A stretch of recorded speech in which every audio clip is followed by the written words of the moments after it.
وتعالى تعالى تعالى يا أسامة نبيه تعالى، ارجع تاني لصفيحة الزبالة. للأسف الشديد المنتخب المصري بيودع رسميا كأس العالم للشباب تحت 20 سنة بقيادة الفاشل أسامة نبيه. الحمد لله كان توقعنا في الصميم وفي السليم ان اسامه نبيه ومنتخبه الفاشل هيطلع مبكرا.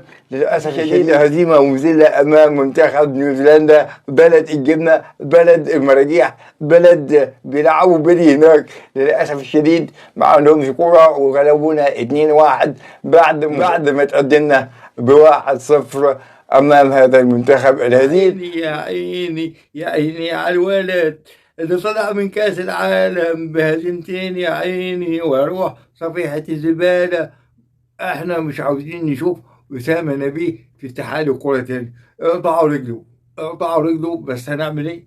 ربنا يزيده ويبارك في الزملكاوية في اتحاد الكرة المصري، وخاصة الزملكاوي الكبير. افرح يا هنا ورينا. فشل في المنتخبات الوطنية، فشل ما وراه فشل في الكرة المصرية بقيادة الكابتن الكبير الفاشل هاني أبو ريدة.